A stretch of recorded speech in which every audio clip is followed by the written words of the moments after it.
Clip number 1125۔ اس clip میں آپ قرآن پاک کی سورہ روم کی آیت نمبر 39 سے 41 تک کی تلاوت، ترجمہ اور تفسیر قرآن صراط الجنان سماعت فرمائیں گے۔ بسم اللہ الرحمن الرحیم۔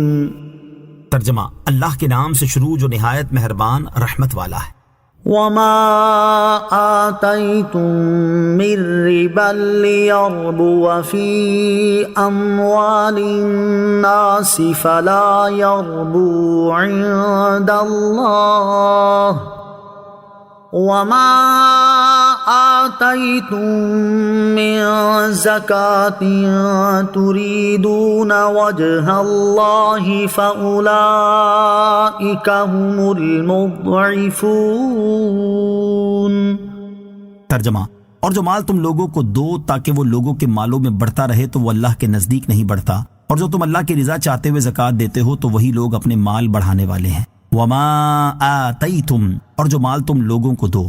ایک قول یہ ہے کہ اس آیت میں وہی سود مراد ہے جسے سورہ بقرہ کی آیت نمبر 279 میں حرام فرمایا گیا ہے، یعنی تم قرض دے کر جو سود لیتے ہو اور اپنے مالوں میں اضافہ کرتے ہو تو وہ اللہ تعالیٰ کے نزدیک اضافہ نہیں ہے۔ اور ایک قول یہ ہے کہ یہاں وہ تحفے مراد ہیں جو اس نیت سے دیے جاتے ہیں کہ جسے تحفہ دیا وہ اس سے زیادہ دے گا۔ چنانچہ مفسرین فرماتے ہیں کہ لوگوں کا دستور تھا کہ وہ دوست، احباب اور شناسائی رکھنے والوں کو یا اور کسی کو اس نیت سے ہدیہ دیتے تھے کہ وہ انہیں اس سے زیادہ دے گا۔ یہ جائز تو ہے لیکن اس پر ثواب نہ ملے گا اور اس میں برکت نہ ہوگی کیونکہ یہ عمل خالصتاً اللہ تعالیٰ کے لیے نہیں ہوا۔ نیوتا اور تحفہ دینے والوں کے لیے نصیحت۔ اس آیت میں ان لوگوں کے لیے بڑی نصیحت ہے جو شادی بیاہ وغیرہ پر اپنے عزیز رشتہ داروں یا دوست احباب کو نیوتا اور تحائف وغیرہ دیتے ہیں، لیکن اس سے ان کا مقصد اللہ تعالیٰ کی رضا حاصل کرنا نہیں ہوتا، بلکہ یا تو اس لیے دیتے ہیں کہ لوگ زیادہ دینے پر ان کی خوب تعریف کریں، یا اس لیے دیتے ہیں کہ خاندان میں ان کی ناک اونچی رہے، یا صرف اس لیے دیتے ہیں کہ انہیں 5 کے 10,000 ملے۔ ایسے لوگ ثواب کے مستحق نہیں ہیں۔ وما آتیتم من زکاة تریدون وجہ اللہ، اور جو تم اللہ کی رضا چاہتے ہوئے زکوٰۃ دیتے ہو، یعنی جو لوگ اللہ تعالیٰ کی رضا چاہتے ہوئے زکوٰۃ اور دیگر صدقات دیتے ہیں کہ اس سے بدلہ لینا مقصود ہوتا ہے، نہ نام و نمود، تو انہی لوگوں کا اجر و ثواب زیادہ ہوگا اور انہیں ایک نیکی کا ثواب 10 گنا زیادہ دیا جائے گا۔ زکوٰۃ اور صدقات اللہ تعالیٰ کی رضا حاصل کرنے کے لیے دیے جائیں۔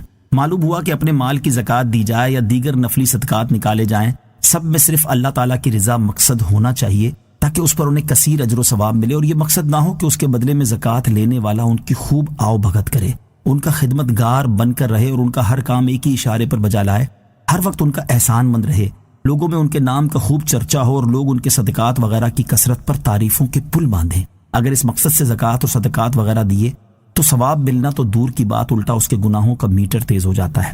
لہٰذا زکوٰۃ دی جائے یا صدقات بہر صورت صرف اللہ تعالیٰ کی رضا حاصل کرنے کے لیے ہو، اس کے علاوہ کوئی اور مقصد نہ ہو۔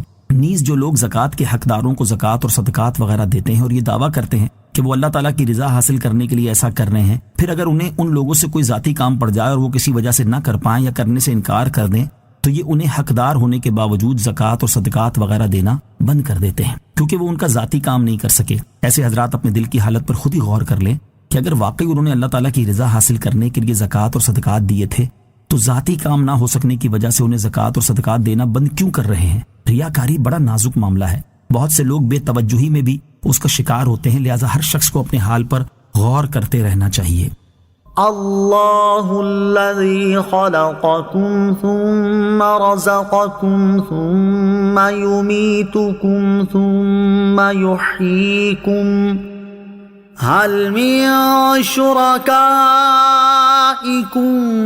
من يفعل من ذلكم من شيء سبحانه وتعالى عما يشركون۔ ترجمہ، اللہ ہی ہے جس نے تمہیں پیدا کیا، پھر تمہیں روزی دی، پھر تمہیں مارے گا، پھر تمہیں زندہ کرے گا۔ کیا تمہارے شریکوں میں بھی کوئی ایسا ہے جو ان کاموں میں سے کچھ کر سکے؟ اللہ ان کے شرک سے پاک اور بلند و بالا ہے۔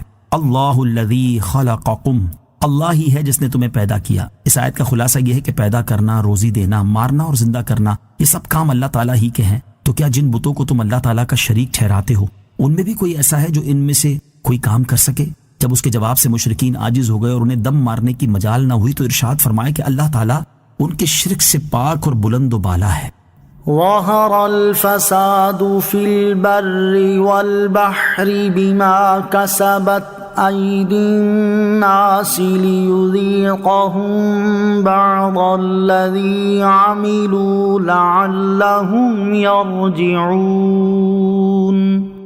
ترجمہ: خشکی اور تری میں فساد ظاہر ہو گیا ان برائیوں کی وجہ سے جو لوگوں کے ہاتھوں نے کمائیں، تاکہ اللہ انہیں ان کے بعض کاموں کا مزہ چکھائے تاکہ وہ باز آ جائیں. ظہر الفساد فی البر والبحر. خشکی اور تری میں فساد ظاہر ہو گیا، یعنی شرک اور گناہوں کی وجہ سے خشکی اور تری میں فساد، جیسے قحط سالی، بارش کا رک جانا، پیداوار کی قلت، کھیتیوں کی خرابی، تجارتوں کے نقصان، آدمیوں اور جانوروں میں موت، آتش زدگی کی کثرت، غرق اور ہر شے میں بے برکتی، طرح طرح کی بیماریاں، بے سکونی وغیرہ ظاہر ہو گئیں. اور ان پریشانیوں میں مبتلا ہونا اس لیے ہے تاکہ اللہ تعالیٰ انہیں آخرت سے پہلے دنیا میں ہی ان کے بعض برے کاموں کا مزہ چکھائے، تاکہ وہ کفر اور گناہوں سے باز آ جائیں اور ان سے توبہ کر لیں. صلو علی الحبیب صلی اللہ تعالی علی محمد صلی اللہ تعالی علیہ وسلم. مجھے اپنی اور ساری دنیا کی لوگوں کی اصلاح کی کوشش کرنی ہے انشاءاللہ عز و جل.